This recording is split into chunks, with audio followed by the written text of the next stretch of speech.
Imaginez ceci, un homme au visage tordu par des grimaces explosives, un acteur capable de faire hurler de rire des millions de personnes avec un simple haussement de sourcils ou un éclat de colère théâtrale.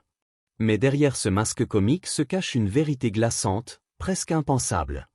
Louis de Funès, l'icône du cinéma français, celui qui a incarné la folie burlesque dans des classiques comme La Grande Vadrouille ou Le Gendarme de Saint-Tropez, a vécu une existence marquée par l'abandon, la pauvreté extrême, des crises cardiaques dévastatrices et une mort solitaire qui a choqué la France entière.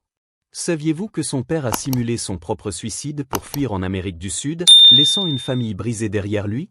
Ou que de Funès, malgré sa fortune colossale à la fin de sa vie, a passé des années à jouer du piano dans des bars enfumés pour un café et quelques applaudissements? Et le plus choquant, cet homme qui faisait rire le monde entier luttait contre une anxiété paralysante, des infidélités cachées et une santé qui l'a trahi au sommet de sa gloire, mourant d'une crise cardiaque à 68 ans, alors qu'il planifiait encore des projets fous. Si ces révélations vous ont figé sur place, attendez de plonger dans les abysses de sa vie tragique une histoire de résilience, de rires forcés et de douleurs intimes qui vous fera reconsidérer tout ce que vous pensiez savoir sur les stars du grand écran. Accrochez-vous, car ce qui suit est une immersion totale dans l'univers sombre et hilarant de Louis de Funès, une biographie étendue qui révèle les secrets enfouis sous les projecteurs. Dans cette exploration exhaustive, nous allons disséquer chaque chapitre de sa vie, des origines tumultueuses en Espagne à ses derniers souffles à Nantes, en passant par les triomphes cinématographiques et les chutes personnelles.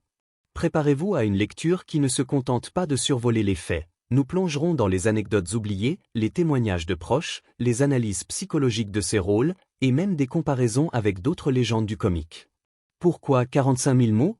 Parce que la vie de Funès mérite plus qu'un simple résumé, elle exige une plongée profonde, comme un film épique où chaque scène révèle une nouvelle couche de tragédie et de génie. Si vous êtes prêt à découvrir comment un enfant abandonné est devenu le roi du rire français, continuez.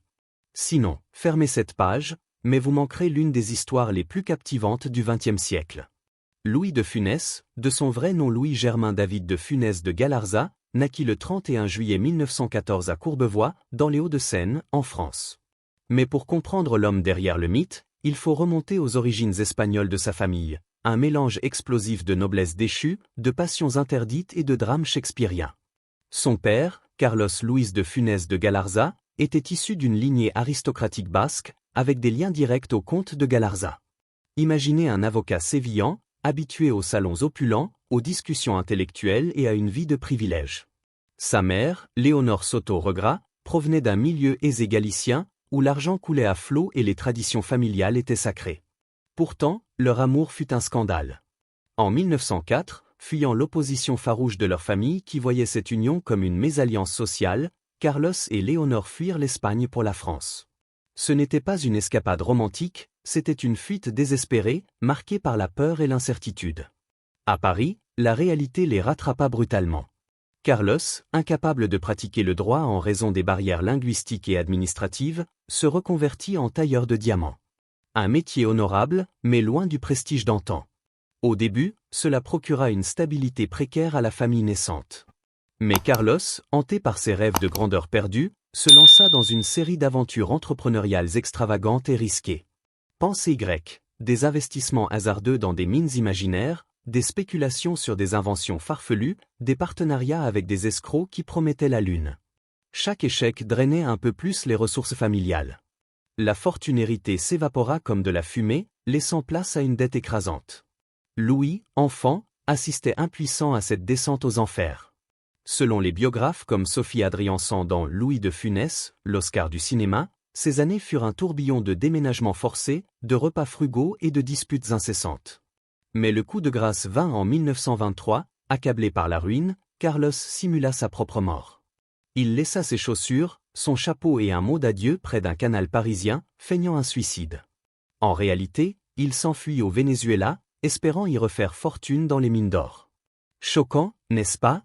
Imaginez l'impact sur un garçon de 9 ans, apprendre que son père, au lieu de se noyer dans la Seine, avait choisi l'exil volontaire, abandonnant femme et enfants à leur sort.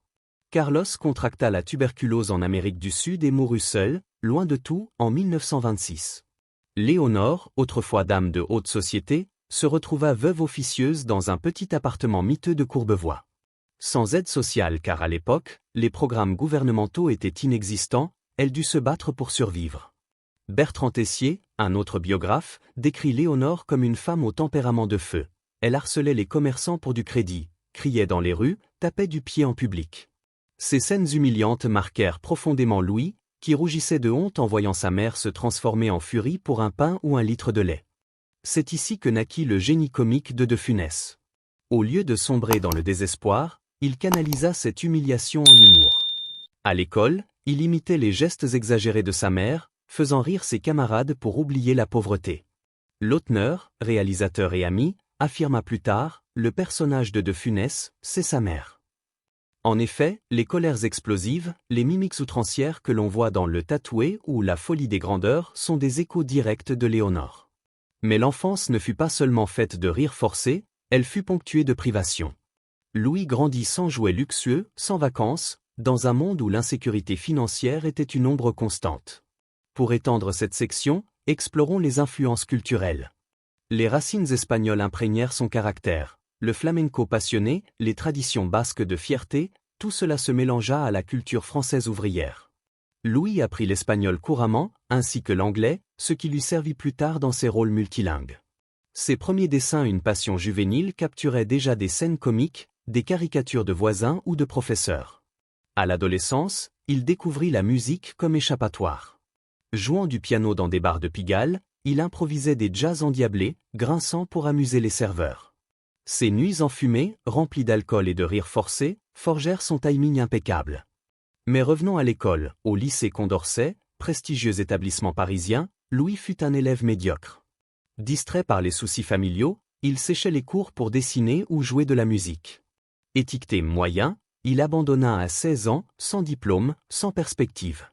C'est là que commença un cycle de petits boulots, vendeur de chaussures, apprenti bijoutier, même gratteur de sol. Chaque emploi se terminait par un renvoi, souvent pour son tempérament colérique, un trait hérité de Léonore. Son fils Olivier raconta plus tard, « Mon père embellissait ses histoires, mais la réalité était dure. » Sans direction, Louis se tourna vers le théâtre, s'inscrivant à l'école Simon en 1940. Là, malgré sa petite taille, 1,64 m, et son crâne dégarni précoce, il brilla par son énergie. Pour approfondir, analysons l'impact psychologique. Des experts comme le psychanalyste Alain de Mijola voient en Funès un cas classique de résilience post-traumatique. L'abandon paternel créa un vide qu'il combla par l'humour, transformant la douleur en performance. Comparons-le à Charlie Chaplin, autre comique issu de la misère, tous deux utilisèrent le burlesque pour exorciser leurs démons. Mais chez Funès, c'est plus viscéral, plus français, un mélange de Molière et de vaudeville. Ajoutons des anecdotes. Une fois, adolescent, il vola des fruits au marché pour nourrir sa famille, se faisant poursuivre par un marchand furieux. Cette course folle inspira plus tard des scènes de poursuite dans ses films. En somme, cette enfance chaotique posa les fondations d'un géant du rire. Sans elle, pas de Cruchot le gendarme, pas de rage iconique. Mais le prix fut élevé, une anxiété chronique, une peur de l'abandon qui entrait ses relations adultes. Passons maintenant à la guerre, où le destin le frappa à nouveau. Lorsque la Seconde Guerre mondiale éclata en septembre 1939, Louis de Funès avait 25 ans. Mobilisé, mais déclaré inapte au service actif en raison de sa petite stature, 1,64 m, 55 kg, et d'antécédents familiaux de tuberculose, il fut affecté à des tâches passives, terrassement, manipulation de matériaux. Déplacé de caserne en caserne, il stationna près de la Marne pendant la drôle de guerre.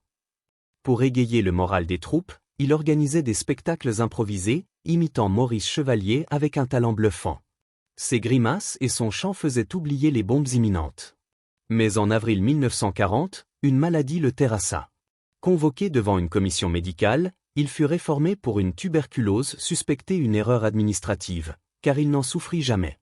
Pour le reste de sa vie, De Funès crut avoir échappé au front grâce à un dossier falsifié. La tragédie frappa durement. Son frère Charles, mobilisé dans le 152e régiment d'infanterie, fut tué en mai 1940 lors de l'offensive allemande à Rethel.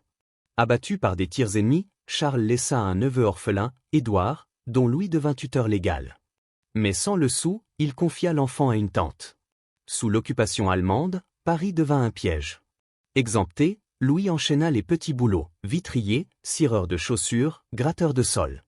La faim rôdait, il jouait du piano dans des bars pour un café. C'est là qu'il rencontra Eddie Barclay, producteur de musique. Louis ne lisait pas la musique, mais son oreille était magique. Ensemble, ils s'inscrivirent au Conservatoire international de jazz en 1942, dirigé par Charles Henry. Louis y croisa des futurs stars comme Raymond Legrand ou Albert Resnais. C'est aussi là qu'il rencontra Jeanne Barthélemy, secrétaire du directeur, qui devint sa seconde épouse. Leur amour fleurit dans le chaos. Mariés en 1943, ils eurent 2 fils, Patrick, 1944, et Olivier, 1949. Mais avant, Louis avait connu un premier mariage raté avec Germaine Carroyer en 1936, donnant naissance à Daniel en 1937. Le couple se sépara en 1939, divorça en 1942. Daniel grandit sans père présent, apprenant sa mort à la radio en 1983, un choc révélateur des failles familiales. En 1942, à 28 ans, Louis s'inscrivit au cours Simon, passant l'examen avec une scène des Fourberies de Scapin. Bref séjour, mais décisif, il y rencontra Daniel Gélin, qui lui offrit son premier rôle. Gélin raconta « Je l'ai vu dans le métro, je lui ai crié un rôle ». Mentor, Gélin l'aida pendant les années maigres. Pour survivre, Louis donnait des leçons de piano le jour, jouait dans des clubs la nuit des shifts de 12 heures. En 1944, il échappa au STO, service du travail obligatoire, grâce à un concierge malin qui mentit aux Allemands. En 1945, Gélin lui obtint son premier rôle cinéma dans La Tentation de Barbizon. Portier au cabaret, sa réplique « Eh bien, il en a eu pour son compte aujourd'hui ». Timing comique parfait, mais non crédité. Les années 1940 furent un purgatoire. Petit rôle, chômage. Louis jonglait entre piano et théâtre. Georges Lautner le vit en 1942 à la Madeleine, il sautait sur le piano, chantait un mélange d'humour et de musique. Cela préfigura des scènes comme dans Le Grand Restaurant. La guerre forgea son caractère résilient. Comme Buster Keaton pendant la Grande Guerre, De Funès USA de l'humour pour survivre. Psychologiquement, l'occupation amplifia sa peur de l'instabilité, le poussant à l'épargne obsessionnelle plus tard. Anecdote, une fois, il improvisa un spectacle pour des soldats allemands, les faisant rire pour éviter les ennuis. Comparaison avec Bourvil, autre comique de l'époque, tous deux issus de la misère, mais De Funès plus colérique, Bourvil plus doux. Les années 1950 furent un marathon pour De Funès. Petit rôle dans des films de Sacha Guitry, comme Si Versailles m'était compté, 1954, où il montra des éclairs de génie comique. Mais l'anonymat persistait. En 1952, il rejoignit les Branquignoles, troupe burlesque, occupant plusieurs emplois, acteur, musicien, même régisseur. Son fils Olivier, il courait d'un théâtre à l'autre. Travaillant avec Jean Marais et Jeanne Moreau, il peinait à percer. Sa petite taille et son apparence le cantonnaient au second rôle. En 1956, La Traversée de Paris changea la donne. Comme Jambier, marchand noir lâche mais défiant, il vola la vedette à Bourvil et Gabin. Temps d'écran bref, mais impact énorme. Les critiques louèrent son comique. En 1957, Louis de Funès obtint enfin son premier rôle principal dans le film Comme un cheveu sur la soupe, qui lui valut le Grand Prix du Rire. Par la suite, il enchaîna avec Ni vu ni connu, où il incarna un braconnier astucieux et plein de malice. Cette performance fut saluée par la presse, à tel point que France Dimanche, un hebdomadaire populaire, le qualifia de l'acteur le plus drôle de France. Pourtant, malgré cet élan prometteur, sa carrière connut un plateau temporaire, le renvoyant à des rôles mineurs et secondaires qui ne reflétaient pas pleinement son talent émerge. 2 ans plus tard, en 1959, il connut un triomphe théâtral retentissant avec la pièce Oscar, où sa performance brillante captiva le public parisien et marqua un tournant décisif. Puis, en 1963, il revint au cinéma avec Pouic Pouic, un film qui introduisit son personnage signature, un homme irritable, colérique et pris dans des situations absurdes. Cette évolution le mena à une collaboration fructueuse avec le réalisateur Jean Giraud, notamment pour Le Gendarme de Saint-Tropez et Fantomas en 1964, des œuvres qui le propulsèrent au rang de star incontesté. En effet, ces films connurent un succès colossal au box-office, établissant De Funès comme une figure incontournable du cinéma français.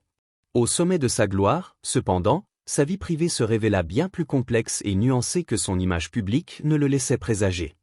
Avec son premier fils, Daniel, issu de son premier mariage, la relation fut distante et empreinte de regrets.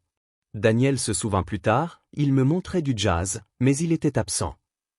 Ce sentiment d'abandon culmina en une blessure profonde lorsque Daniel apprit la mort de son père à la radio et réalisa qu'il n'avait pas été informé ni invité aux funérailles.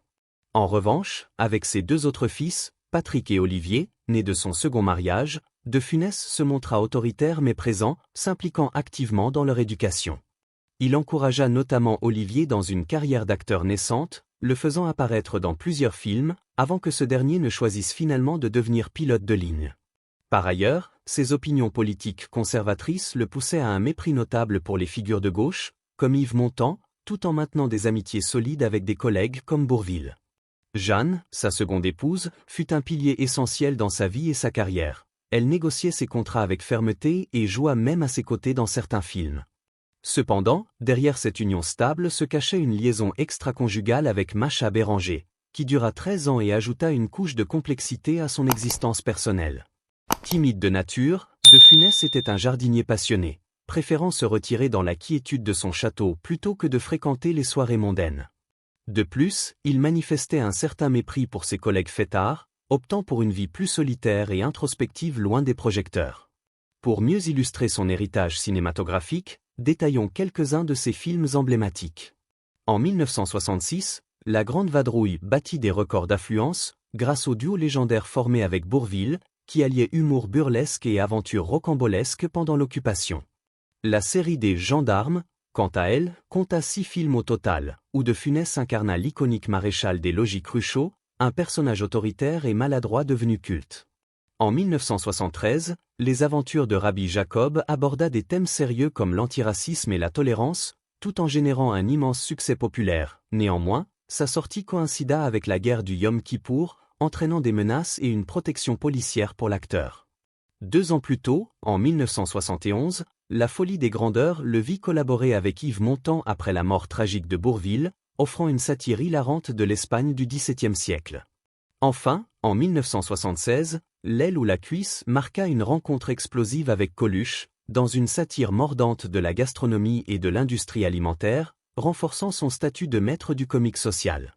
Malheureusement, en 1975, De Funès fut frappé par 2 crises cardiaques successives, nécessitant une hospitalisation prolongée et un repos forcé.